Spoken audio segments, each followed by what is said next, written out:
الحمدللہ نحمدہ ونستعینہ ونستغفرہ ونؤمن بہ ونتوکل علیہ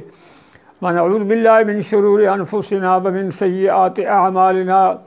من یہدہ اللہ فلا مضل لہ ومن یضللہ فلا ہادی لہ ونشہد ان لا الہ الا اللہ وحدہ لا شریک لہ ونشہد ان محمدا عبدہ ورسولہ اما بعد فاعوذ باللہ من الشیطان الرجیم بسم اللہ الرحمن الرحیم حامیم والکتاب المبین انا انزلناہ فی لیلۃ مبارکۃ انا کنا منذرین فیہا یفرق کل امر حکیم امرا من عندنا انا کنا مرسلین رحمتا من ربک انہ هو السمیع العلیم قال اللہ تبارک وتعالی فی شان حبیبی مخبرا وآمرا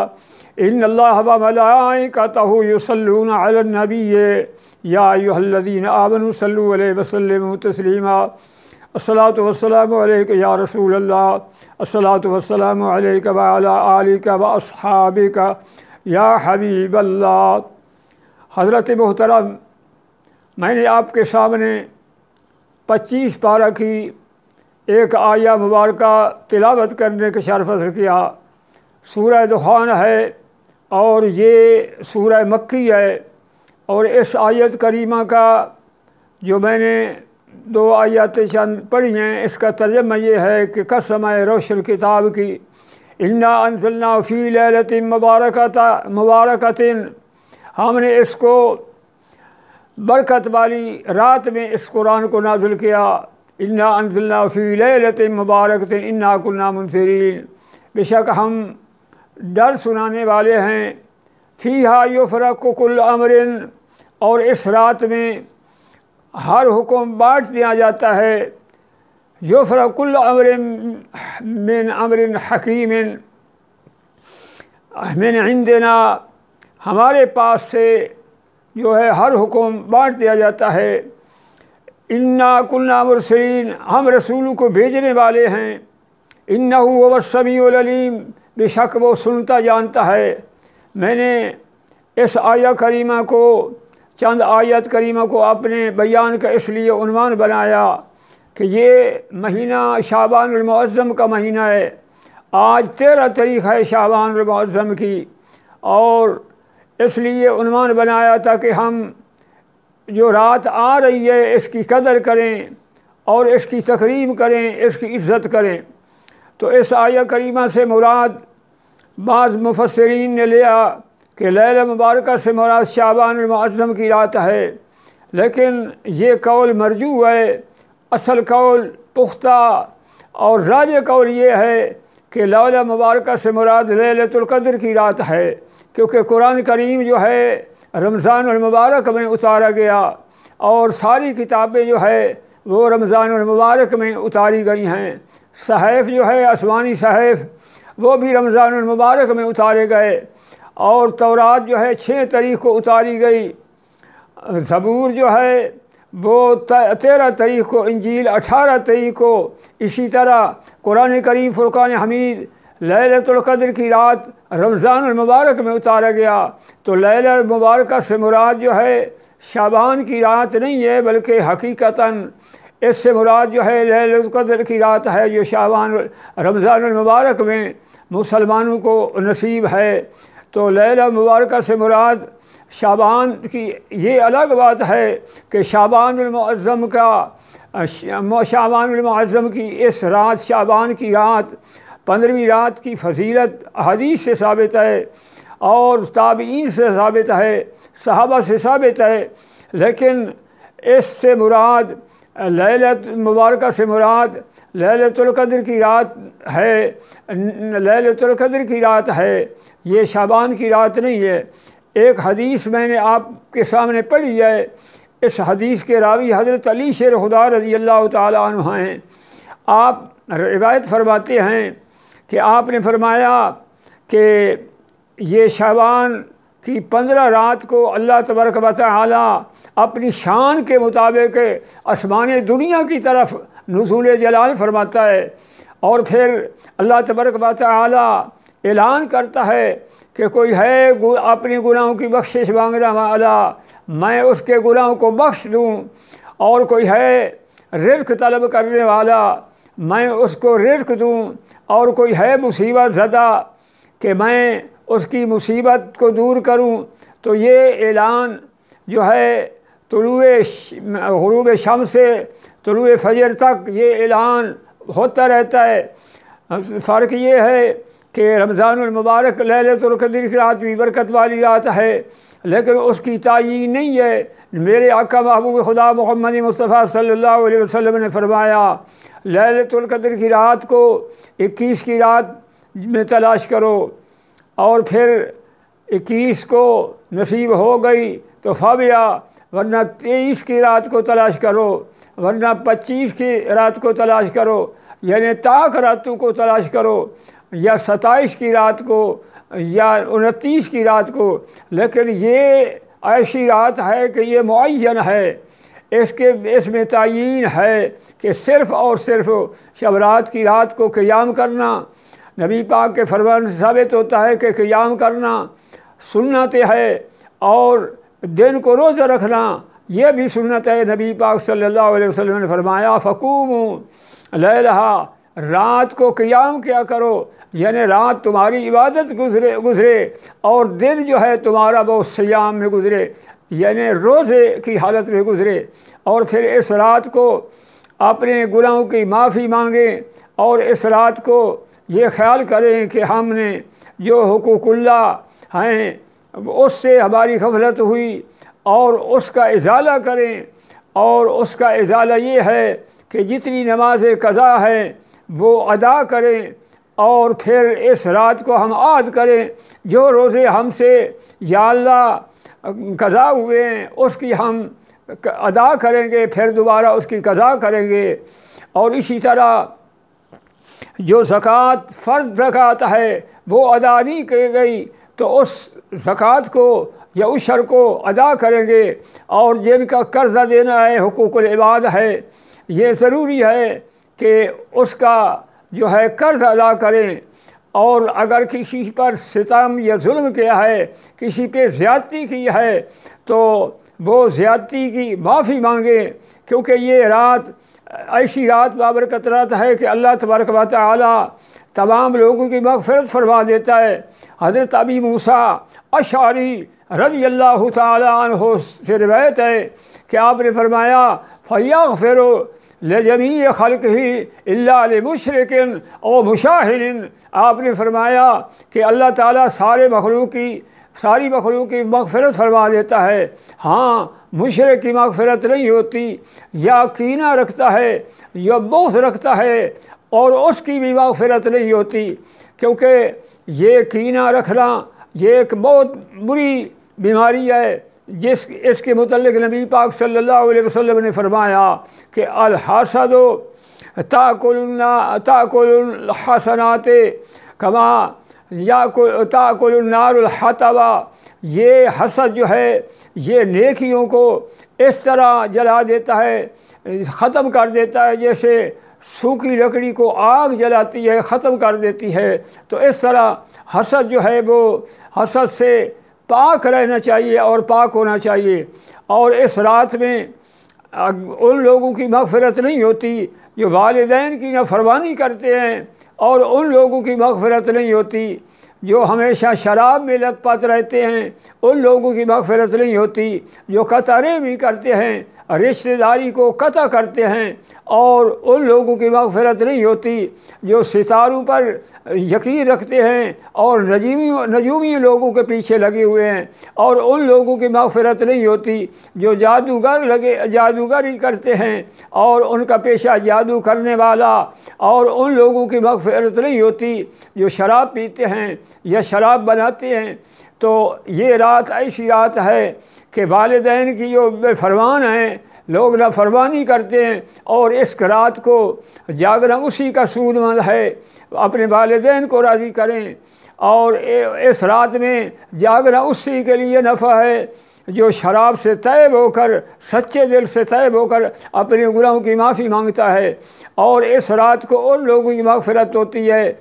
جو قطع رحمی کرتے ہیں، اس سے طیب ہوں، اور ان لوگوں کی مغفرت ہوتی ہے جو لوگوں پر ظلم کیا تو اس ظلم کے لیے جو ہے وہ اپنے ان لوگ مظلوموں کے پاس جاتے ہیں اور ان لوگوں کے معافی مانگتے ہیں اور وہ معاف کر دیں تو پھر جاگنے کا مقصد ہے۔ تو نبی پاک صلی اللہ علیہ وسلم حسد کے متعلق فرمایا کہ ایک مرتبہ صحابہ کا اجتماع ہے اور آپ صلی اللہ علیہ وسلم تشریف فرما ہیں، تو آپ نے فرمایا کہ اے میرے صحابو، آپ کے پاس ایک آدمی آنے والا ہے جو بہشتی ہے۔ تو صحابہ انتظار کرتے رہے، تھوڑی دیر گزری، ایک آدمی آیا، سادہ آدمی آئے اور پاؤں جو ہے اور اس کے اپنے جوتے جو ہے پاؤں کے جوتے جو ہیں وہ ہاتھوں میں ہیں اور تازہ وضو کیا ہوا ہے، اس کے داڑھی پاک سے قطرات گر رہے ہیں وضو کے، تازہ وضو کر کے وہ نبی پاک صلی اللہ علیہ وسلم کی بارگاہ میں پہنچ گیا اور بیٹھا رہا جتنے تک اپنا آپ صلی اللہ علیہ وسلم کی محفل قائم رہی۔ بعد میں پھر اٹھ گیا اور دوسرے دن پھر آپ صلی اللہ علیہ وسلم کا آپ صحابہ کا اجتماع ہے، آپ صلی اللہ علیہ وسلم نے فرمایا کہ ایک عنقریب ایک ایسا آدمی آنے والا ہے کہ وہ بہشتی ہے، وہ جنتی ہے۔ صحابہ انتظار کرتے رہے وہ کون ہے، پھر وہی آدمی آ گیا جو پہلے ایک دن آیا تھا اور آپ کی بارگاہ میں بیٹھ گیا۔ اسی طرح اس نے تازہ وضو کیا ہوا ہے اور جوتے جو ہے اپنے ہاتھوں میں لیے پھر بیٹھ گیا۔ پھر تیسرے دن پھر آپ صلی اللہ علیہ وسلم کی جب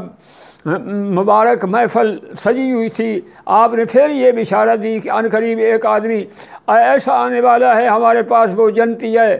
تو پھر بھی اسی طرح وہ بیٹھ کے چلا گیا۔ تو ایک صحابی کو دل میں یہ بڑی جستجو ہوئی، تتبع ہوئی اور اس تلاش میں لگا کہ اب اس آدمی کا میں عمل دیکھوں، اور کسی بہانے اس کے گھر گیا اور اس کے گھر میں رہا اور پھر اس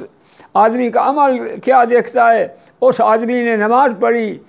اور تہجد پڑھی، لیکن زیادہ کوئی نفل نہیں پڑھے کہ رات کو ہوتی ہے کہ زیادہ نفل میں گزاریں یا زیادہ وہ جاگتے ہوئے گزارے۔ اس نے صرف فرائض نماز پڑھی اور سنتے پڑھی اور اپنے کاروبار کے لیے چلا گیا۔ پھر وہ دوسری رات اس کے پاس رہا، تیسری رات پھر اس کے پاس رہا۔ تو اس نے پھر اس وقت یہ راز کھولا، اس نے کہا کہ میں مجھے کوئی مجبوری نہیں تھی آپ کے پاس رہنے کی، میں آپ کا عمل دیکھنے کے لیے آیا کہ میرے آقا صلی اللہ علیہ وسلم 3 دن جو ہے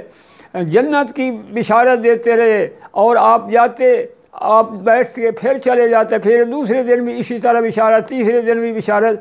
کہ آپ عمل کیا کرتے ہیں۔ تو اس آدمی نے کہا کہ میرا عمل آپ دیکھ چکے ہیں، میں صرف نماز پڑھتا ہوں اور اپنا کاروبار کرتا ہوں، اور کوئی میرا زیادہ عمل نہیں ہے کہ میں زیادہ نوافل پڑھوں یا زیادہ اشراق یا زیادہ اوابین کا میرا وظیفہ نہیں ہے، صرف اپنا کاروبار کرتا ہوں۔ لیکن بعد میں جب اس نے تیاری کی یہ صحابی نے کہ اب میں جاتا ہوں، تو پھر بعد میں اس نے بلایا کہ اے میرے بھائی، ایک میں آپ کو بات بتاتا ہوں جو میں نہیں بتا سکا۔ اس نے کہا کہ وہ کون سی بات ہے؟ اس نے کہا کہ وہ یہ ہے کہ میں کسی سے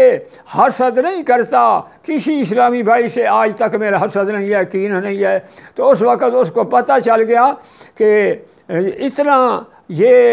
اتنا انعام ہے ان لوگوں پہ۔ اللہ تعالیٰ فرماتا ہے کہ وہ جو حسد نہ کریں اس کو 3 دن نبی پاک صلی اللہ علیہ وسلم جنت کی بشارت دیتے رہے اور جنت کی خوشخبری دیتے رہے۔ تو اس لیے آپ صلی اللہ علیہ وسلم نے فرمایا جو حسد کرتا ہے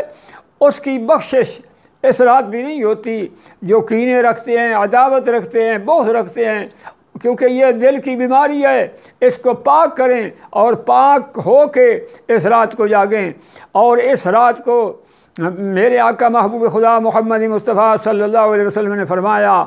کہ دنیا والے کے پاس تم جاتے ہو اور پھر مانگتے ہو، لیکن یقین نہیں ہوتا کہ وہ تمہیں دیں یا نہ دیں۔ اور یہ رات ایسی رات ہے کہ ہم جو مانگیں گے اللہ تبارک و تعالی عطا کرے گا۔ لیکن کچھ لوگوں کے ذہنوں میں یہ ہوتا ہے کہ اس رات کو جاگتے ہیں اور دعائیں کرتے ہیں اور پھر کہتے ہیں کہ ہم تو اس رات میں جاگتے رہے، یہ اس کے ساتھ ساتھ دوسرے اوقات میں ہم دعا کرتے ہیں، دعا قبول نہیں ہے۔ اور دعا قبولیت کے لیے کوئی شرطیں ہیں، وہ ہمارے اندر ہماری طرف سے نفس ہے۔ اللہ کی رحمت جو ہے وہ ہر وقت ٹھاٹھے مارے، خصوصاً ایسے اوقات میں اللہ کی رحمت جوش میں ہوتی ہے۔ اور وہ کون سے شرائط ہیں؟ ایک یہ ہے کہ صدق مقال ہو، دوسرا یہ ہے کہ رزق حلال ہو۔ اگر رزق حلال ہو تو پھر دعا قبول ہوتی ہے، بات سچی ہو، جھوٹا جو ہے اس کی دعا کی قبولیت نہیں ہوتی۔ ہماری زبانوں پہ سچ ہو اور رزق جو ہے وہ حلال ہو تو اللہ تبارک و تعالیٰ دعا جو ہے قبول فرماتا ہے اپنی رحمت کے صدقے۔ اور کچھ دعائیں جو ہے اللہ تبارک و تعالیٰ، دعا کے لیے 3 چیزیں ہیں، یا تو ایک آدمی دعا مانگتا ہے اور پھر اس دعا کو اللہ تعالیٰ جمع کر لیتا ہے، اس کا ذخیرہ جب حشر کا دن ہوگا، قیامت کا دن ہوگا، ان دعاؤں کا نتیجہ اس وقت اس بندے کے دعا مانگنے والے کے سامنے ہوگا۔ اس وقت وہ عرض کرے گا، یا اللہ دنیا تو 4 دن کی زندگی تھے، وہ گزر جاتے، آج میرا دل کرتا ہے کہ دنیا میں اگر قبول نہ بھی ہوتی تو آج ان کا ساری دعاؤں کا نتیجہ اور پھل مجھے ملتا تو میرے لیے بہتر تھا۔ کیونکہ آدمی کو کیا معلوم ہے کہ تمہارے لیے ہمارے لیے مصلحت کیا ہے؟ مصلحت اللہ تبارک و تعالیٰ اچھی جانتا ہے۔ اللہ تبارک و تعالیٰ نے ارشاد فرمایا، عسیٰ ان تحبوا شیئا وہو خیر لکم وعسیٰ ان تحبوا شیئا وہو شر لکم، کہ کچھ چیزیں ایسی ہیں کہ بندہ محبت رکھتا ہے وہ تمہارے لیے بہتر ہیں، کچھ چیزیں ایسی ہیں کہ محبت رکھتا ہے، کچھ چیزوں کو اچھا نہیں سمجھتا وہ تمہارے لیے عسیٰ ان تحبوا شیئا وہو خیر لکم عسیٰ ان تحبوا شیئا وہو شر لکم، کچھ چیزیں ایسی ہیں بندہ محبت رکھتا ہے لیکن ان کے لیے نقصان دہ چیز ہوتی ہے۔ اس لیے اللہ تبارک و تعالیٰ بہتر جانتا ہے کہ کس طرح۔ باقی دعا میں ایک تو یہ ہے کہ دعا میں جلدی نہ کرے کہ یا اللہ میری جلدی دعا قبول ہو، یہ مایوس نہیں ہونا چاہیے۔ اللہ فرماتا ہے لا تقنطوا من رحمت اللہ، اے انسان میری رحمت سے بے امید رہو، دعا مانگتا رہے۔ ایک دن اللہ تبارک و تعالیٰ، کیونکہ ایک دن اللہ تعالیٰ اپنی رحمت کے صدقے، اپنی نگاہ کرم کے صدقے وہ دعا قبول کرے گا۔ اب دیکھو حضرت سیدنا ابراہیم علیہ السلام نے دعا مانگی کہ ربنا وابعث فیہم رسولا من انفسہم یتلو علیہم آیاتہ ویزکیہم ویعلمہم الکتاب والحکمۃ، یا اللہ اس ہماری قوم میں ایک ایسا رسول بھیج جو ان لوگوں پہ قرآن کریم کی آیاتیں تلاوت کرے اور ان کی طہارت کرے، ان کا تزکیہ کرے۔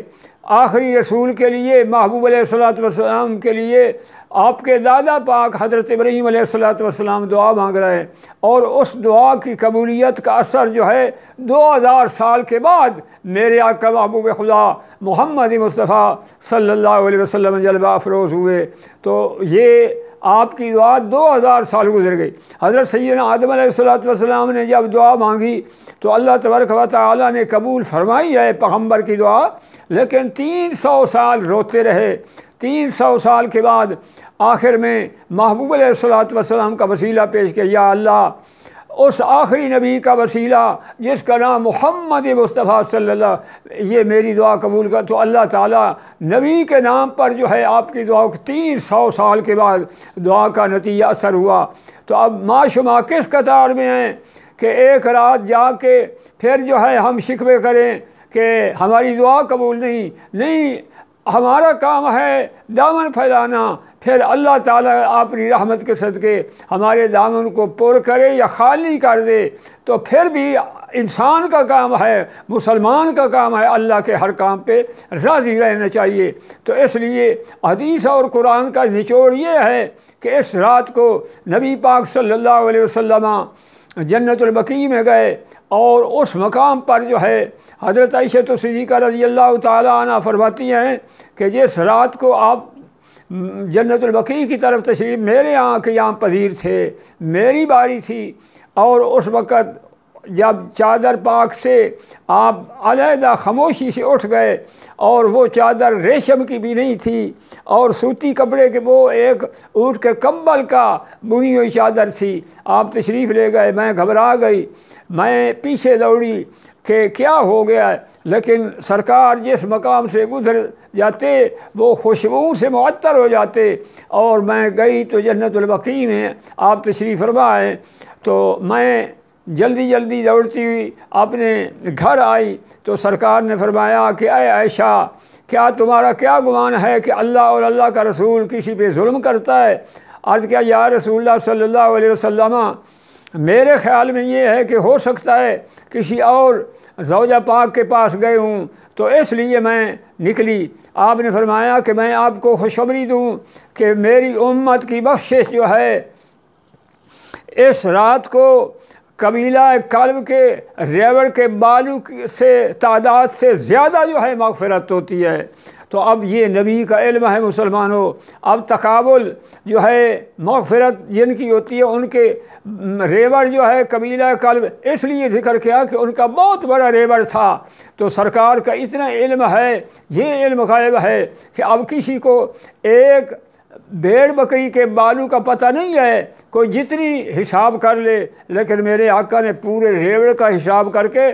وہ جو ہے جو آزاد ہوں گے، جن کی مغفرت تو جنت کے دوزخ سے آزاد ہوں گے، ان کا تقابل فرما کے آپ مغفرت فرما رہے ہیں۔ تو یہ اتنی شان والی رات ہے، اتنی برکت والی رات ہے۔ تو پتہ چلا کہ 15ویں رات کو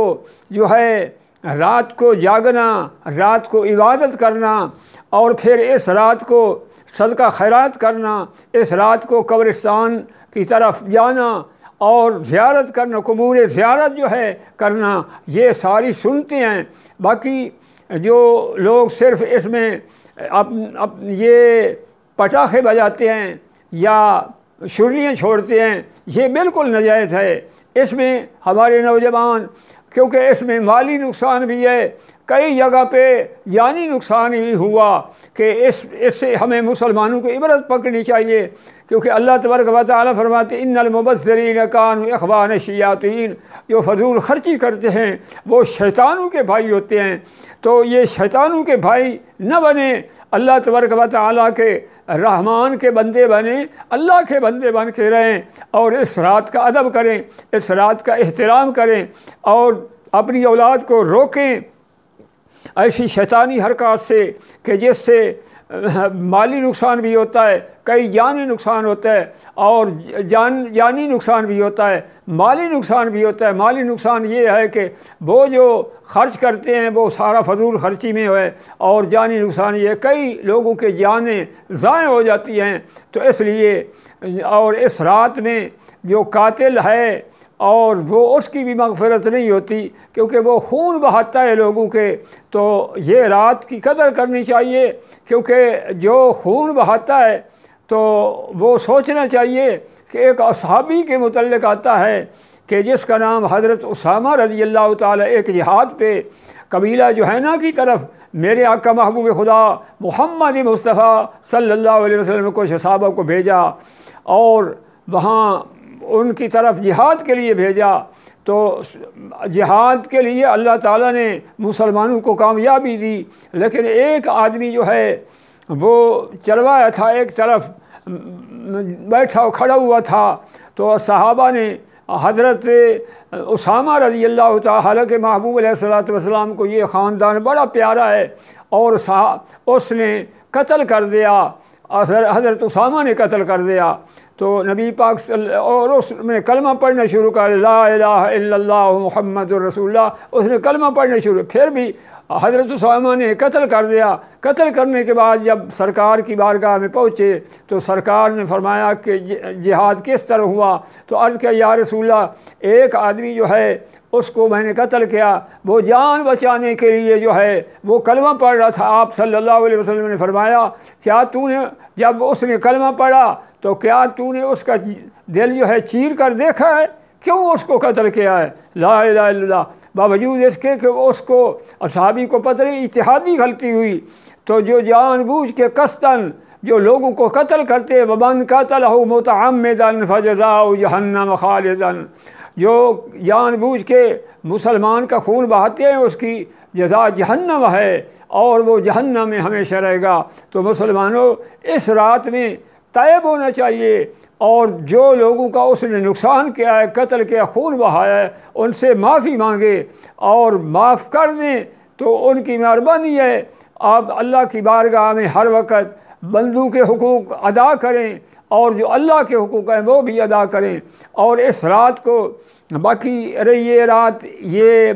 رات جاگنے کی رات ہے، صدقات و خیرات کی رات ہے، اور قبرستان میں زیارت کرنے کی رات ہے۔ اور کچھ لوگ جو ہے ساری رات جو ہے وہ باتوں میں رہتے ہیں، اور اس رات کو اگر کوئی کسی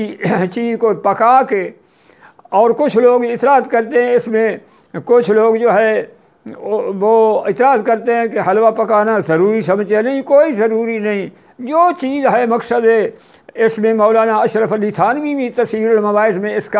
اس کی بات کے متعلق لکھا کہ کوئی چیز پکا لیں، کوئی حلوہ ضروری نہیں ہے، لیکن وہ بھی مالی صدقہ بھی شمار ہوتا ہے۔ نبی پاک صلی اللہ علیہ وسلم نے فرمایا اپنے اموات کے لیے مغفرت دعا کرو اور بخشش کی، اگر کوئی صدقہ دیتا ہے تو ان کے نام پہ صدقہ بھی دے سکتا ہے، نفلی عبادت پڑھ کے اس کو ثواب بھی پہنچا سکتا ہے، درود شریف پڑھ کے بھی ثواب پہنچا سکتا ہے، قرآن کریم پڑھ کر بھی ثواب پہنچا سکتا ہے، کیونکہ وہ ثواب کے مستحق ہیں اور ثواب کی انتظار میں ہوتے ہیں۔ نبی پاک صلی اللہ علیہ وسلم نے فرمایا ان المیت کالغریق المتغوث ينتظر دعوة تلحق من اب او اخ او صدیق فاذا لاحقت كانت احب الیہ من الدنیا وما فیہا۔ جس وقت کوئی مسلمان اس دنیا سے جاتا ہے تو وہ انتظار کرتا ہے، اپنے باپ کی طرف سے انتظار ہوتی ہے، بھائی کی طرف سے، دوست کی طرف سے، ماں کی طرف سے، وہ رشتہ داروں کے انتظار کرتا ہے، وہ بمنزل ڈوبنے والے کو، جیسا کہ ڈوبنے والا باہر والے کی انتظار کرتا ہے کہ کوئی ہے مجھے اس پانی سے بچانے والا، اس کعبے سے بچانے والا، تو وہ بھی انتظار کرتا ہے کہ کوئی ہے میرے لیے بخشش کی دعا مانگنے والا۔ تو دعا مانگنا تو حدیث سے ثابت ہے، اور اس میں کون سا استحالہ یا کون سی شرعی ممانعت ہے؟ تو اس سلسلے میں ہمیں چاہیے کہ اپنے رشتہ داروں کے لیے دعا مانگیں، اپنے والدین کے لیے دعا مانگیں، اور دعا جو ہے اور قرآن کریم کی پڑھ کے صدقہ ثواب کرنا، یہ اگر کوئی چیز پکاتا ہے، صدقہ حلوہ نہ پکائے، کوئی چیز پکا کے وہ اللہ واسطے للہیت کے لیے وہ دیتا ہے تو اس میں کوئی حرج نہیں۔ اور ایک دوسری بات یہ ہے کہ کچھ لوگ سمجھتے ہیں کہ عرفہ کا ختم دلاتے ہیں، وہ سمجھتے ہیں کہ جو اس سال فوت ہو جاتا ہے تو وہ اتنے تک ارواح کو نہیں ملتا جتنے تک۔ یہ عرفہ کا ختم یہ ایک موضوع چیز ہے، اس کی شریعت میں کوئی اصل نہیں ہے۔ نبی پاک صلی اللہ علیہ وسلم نے فرمایا کہ شریعت کی یہاں اصل ہے، اور یہ نہیں ہے کہ ہر چیز کے متعلق فتویٰ دیا جائے، یہ ٹھیک نہیں۔ اب کچھ نوافل پڑھے جاتے ہیں، نوافل کے متعلق یہ ہے کہ اکیلے پڑھیں بے شک جس کی مرضی ہے، لیکن اگر جماعت کے ساتھ پڑھیں، صلاۃ و تسبیح آپ پڑھیں، اکیلے پڑھیں یا جماعت کے ساتھ بھی پڑھیں تو پھر بھی کوئی عرض نہیں۔ کہ کچھ لوگ اعتراض کرتے ہیں کہ جماعت کے ساتھ جو ہے نوافل کس طرح پڑھے جا سکتے ہیں، اس کا تو ثبوت نہیں ہے کہ اس رات کو نبی پاک صلی اللہ علیہ وسلم نے جماعت نہیں کرائی، تو یہ جماعت تو ثابت نہیں سنت سے، تو لہذا یہ ایک بدعت ہوئی۔ تو اس لیے عرض یہ ہے کہ مطلقاً جماعت نفلوں کی ثابت ہے، مطلقاً کوئی نفی کرتا ہے کہ مطلقاً نبی پاک سے نفلوں کی جماعت ثابت نہیں ہے تو یہ بھی غلط ہے، کیونکہ مطلقاً نفی نہیں ہو سکتی۔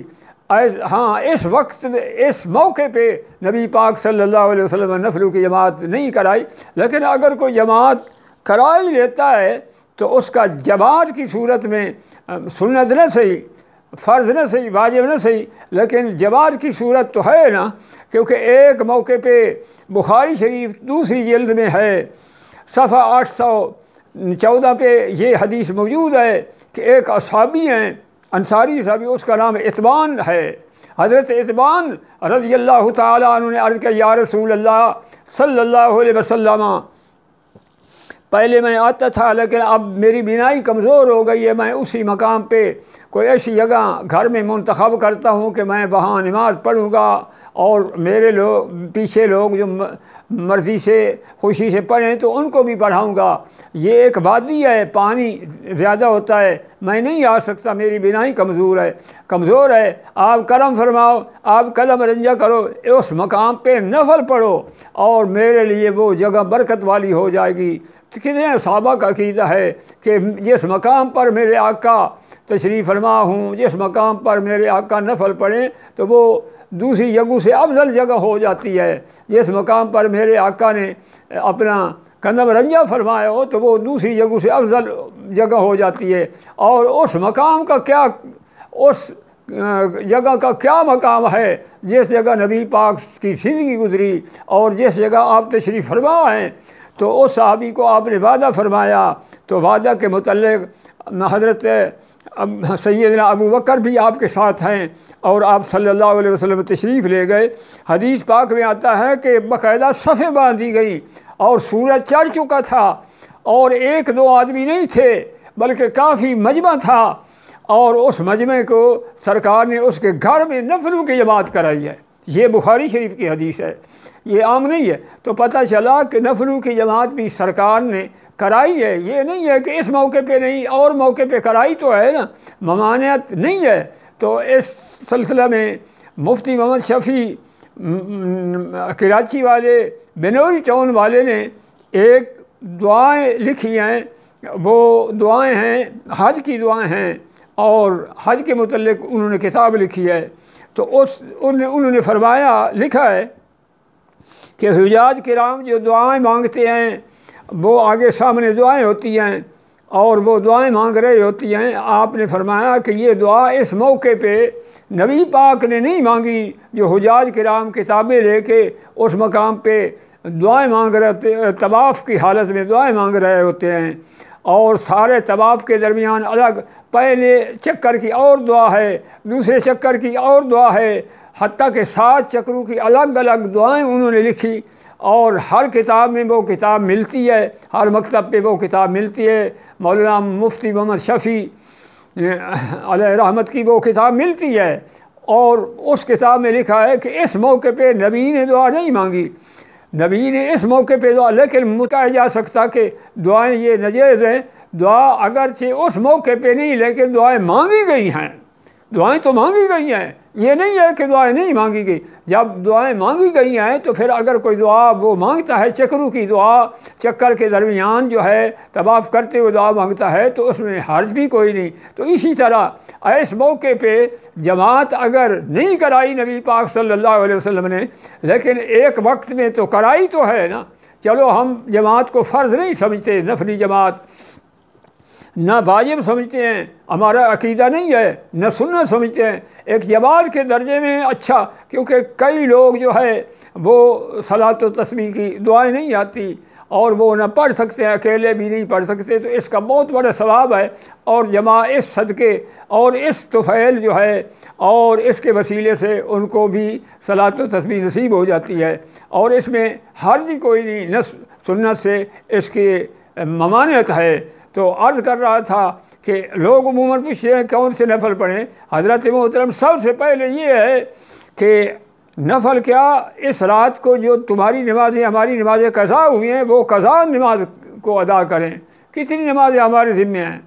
کتنی فجریں ہمارے ذمے ہیں، کتنی ظہر کی نمازیں ہمارے ذمے ہیں، کتنی عصر کی نمازیں ہمارے ذمے ہیں، کتنی عشاء کی ہماری نمازیں۔ اس رات کو کم از کم بجائے اس کے کہ نفل کی ہم قضا کریں، ان نمازوں کو ادا کر کے اللہ سے معافی مانگیں، کیونکہ نبی پاک صلی اللہ علیہ وسلم نے فرمایا من نام عن صلاۃ او نسیہا فلیصلی اذا ذکرہا، بخاری شریف کی حدیث ہے۔ میرے آقا نے فرمایا کہ جو سو جاتا ہے یا نماز کو بھول جاتا ہے پھر وہ جاگے، اس وقت اسے یاد آئے تو نماز پڑھے، کیونکہ زندگی کا کیا پتہ، وہ ٹالتا ہے کہ کل پڑھیں گے پرسوں پڑھیں گے، نہیں، جتنا فرض نماز ہے یا واجب نماز ہے اور وتر کی بھی قضا ہے، فرض کی بھی وہ فرض کی قضا پڑھیں، اگر کوئی نفل پڑھتا ہے تو اس نفلی عبادت سے ممانعت نہیں ہے، نفل پڑھیں، لیکن سب سے پہلے مقدم جو ہے وہ نمازیں جو ہماری قضا ہیں ان کو ادا کریں، ان کو لوٹائیں۔ اگر کوئی پڑھنا چاہے تو وہ بھی میں عرض کروں، نفل کے متعلق پوچھتے ہیں کہ بالخصوص نفلی نماز کون سی ہے؟ حضرت محترم، نفلی نماز جو ہے ائمہ محدثین نے فرمایا کہ نفلی نماز یہ ہے کہ 100 رکعت نماز پڑھیں، ولدالین کے بعد 10 مرتبہ قل هو اللہ پڑھیں۔ یہ بھی بزرگان دین کا معمول ہے، بزرگان دین کا معمول ہے۔ اور اسی طرح بزرگان دین کا یہ بھی عمل ہے کہ اس رات کو 4 رکعت نماز 2 رکعت نماز پڑھیں، ہر رکعت میں ولدالین کے بعد 50 مرتبہ آپ قل هو اللہ پڑھیں، تو اس کی بھی بڑی فضیلت ہے۔ اور بزرگان دین فرماتے ہیں کہ 8 رکعت جو ہے ایک سلام کے ساتھ یہ پڑھیں، اور ولدالین کے بعد 11 مرتبہ سورہ اخلاص پڑھیں، اس کی بھی بڑی فضیلت ہے۔ درجات جو ہے جیسا کہ بزرگان دین فرماتے ہیں، احادیث میں نفلوں کی صلاۃ نہیں ہے، یہ بزرگان دین نے جو فرمایا ہے، تو اگر کوئی یہ پڑھنا چاہے تو وہ بھی پڑھ سکتا ہے، لیکن جو میں حقیقت عرض کر رہا ہوں وہ بغیر جانبداری کے قطع نظر سے کسی جماعت پر میری تنقید نہیں ہے۔ میں صرف اور صرف اپنی اکابرین جو ہمیں درس دیا ہے، ہمارے اکابرین نے جو ہمیں درس دیا، اور اکابرین کی تحقیق کے مطابق قرآن اور سنت کے مطالعہ کی روشنی میں جو میں نے عرض کیا ہے، اس پر ہمیں عمل ہونا چاہیے، تاکہ ہماری دنیاوی زندگی بھی سنور جائے اور اخروی زندگی بھی سنور جائے۔ تو اس سلسلہ میں اگرچہ کچھ نوافل کے متعلق آل شام کے علماء فرماتے ہیں کہ اس میں خالد بن معدان ہیں اور دیگر لوگ ہیں، تو وہ فرماتے ہیں کہ اس رات کو وہ جاگتے تھے۔ تو اگرچہ تابعین کا عمل ہے، لیکن پھر بھی وہ ہمارے بزرگ ہیں، ہمارے اکابر ہیں، تو حضرت محترم، تو اس سلسلہ میں یہ ہماری عبادت میں رات گزرے اور دن میں روزے میں گزرے، اور ہم نے جن لوگوں کا شکوہ غیبت کی ہے تو ان سے ہم معافی مانگیں۔ اللہ تبارک و تعالی یہ چند معروضات جو میں نے پیش کیے ہیں، اللہ تبارک و تعالی قبول فرماوے، اور اس وقت جو میں عرض کر رہا ہوں آپ حضرات کے سامنے، وہ میرے سامنے اگرچہ جسمانی طور پہ میرے قریب نہیں ہے، لیکن ایمانی لحاظ سے اور عقیدت کے لحاظ سے وہ جہاں کہیں میری آواز جا رہی ہے وہ قریب بیٹھے ہیں اور وہ سن رہے ہیں۔ اللہ تبارک و تعالیٰ کی رضا کے لیے یہ بالکل ناقص العلم ہوں اور درویش ہوں، اور اس لحاظ سے میں نے آپ تک یہ آواز پہنچائی ہے اس رات کے مناسبت، اس اوقات کے لحاظ سے۔ اللہ تبارک و تعالیٰ بندہ نصیب کو کلمات حق کا بیان کرنے کی توفیق، ہمیشہ نیک کاموں کے کام کرنے کی توفیق عنایت فرمائے، اور آپ لوگوں کو اس پہ اور بندہ نصیب کو عمل کرنے کی توفیق مرحمت فرماوے۔ آمین ثم آمین۔